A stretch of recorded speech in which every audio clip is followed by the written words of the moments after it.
Hi guys, welcome to Make2 and episode 31 of our Let's Build a World in Minecraft Pocket Edition. Here we are in our beautiful world of Maketopia. Dawn is coming up fast.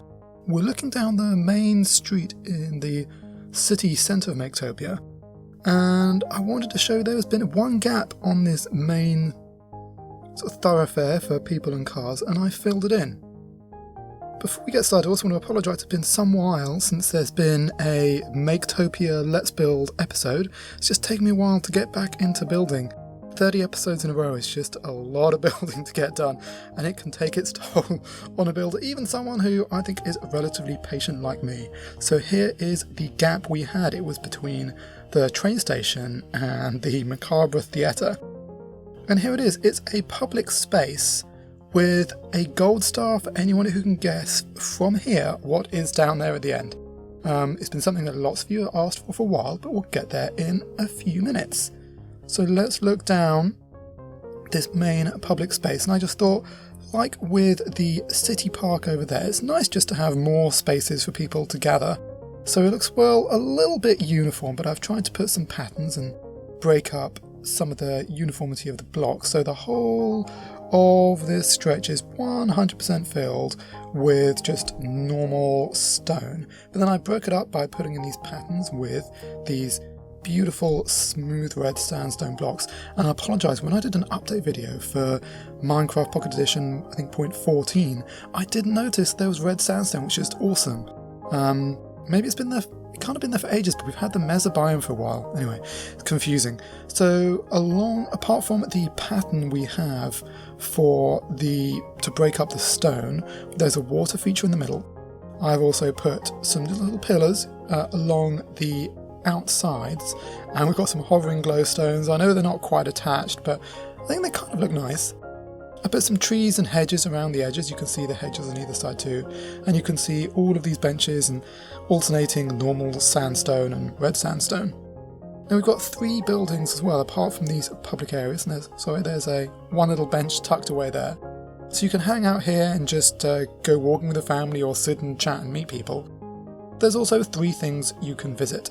The first is this one here, and it is, as the sign says, for tourist information. So this is a tourist office, so you go in here, let me just get rid of these bits on the floor, and you come up and you talk to the people here, and you can get some information about what to do and things to see in the area.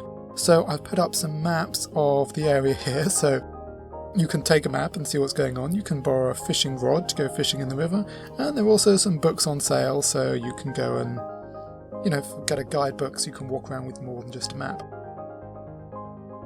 Again, using lots of red sandstone. It's quite a simple building, but I've tried to make it a little bit interesting in terms of the walls and stuff.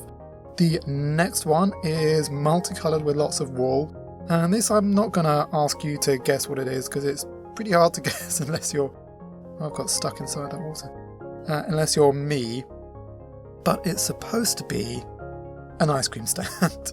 You've got a little stand here, you've got lots of colours here representing all the different flavours of ice cream, and here you have the freezers, which are just 4 cauldrons next to each other. Now what's interesting, I didn't know this, but if a cauldron is left outside in the rain, it actually collects water. I don't know of anything else in the game that does collect water, but that was pretty cool, because they were empty, it started raining as I was building it, I came back and they were full, so guess that's from the rain.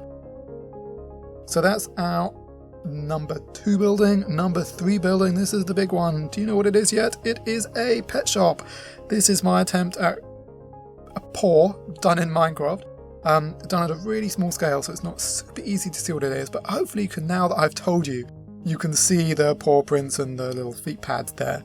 Something that's pretty cute, and I think if you wanted to do it better resolution, it would have been much bigger, and I like to keep as many things as possible, not everything, but as many things as possible in my world, kind of a normal person scale. So here we have the first of our little pens, because a pet shop is not complete without pets. We have a whole bunch of ocelots. They start off well, no, they're still pretty wild. I haven't tamed any of them, but they are pretty crazy. You may have seen on the street an ocelot run. Oh, there's one now, if you can see it just in the distance. Ocelots running around because, well, I'll get to that one inside, but basically a bunch of them escaped, not because of anything I directly did, but because of something I let loose without realising it. So let's go into the pet shop. got nice blues. It's got an interesting L shape to it. A pretty flat roof as you saw from the outside, and there's actually not much space, unfortunately, inside for putting pets, which I didn't realise while I was building it. But here we have our second pencil, and these are for a bunch of wolves. These are much better behaved than the ocelots outside. And over here, oh, you can see you can see just some of the tentacles of our squid that we have in our fish tank. Now I started off putting another sort of sea animal in here. I put a silverfish in there. But I put a silverfish without having put the trapdoors on, and I didn't know that silverfish could jump out of water, and they can. So they got out, they started running away, and before I could catch up with them, they exploded just by that fence with the ocelots and let all the ocelots out. They scurried away as quickly as they could.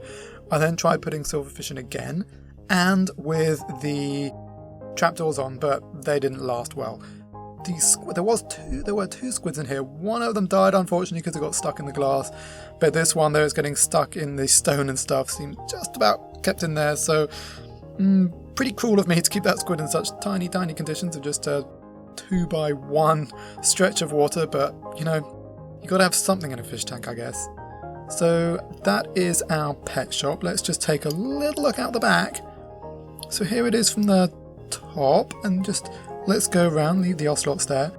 Try to make a little bit of interesting building just to give it some texture. The problem with using clay, though it's got really nice shades and is very smooth, it does make making textured surfaces out of it a little bit hard, so I tried my best here.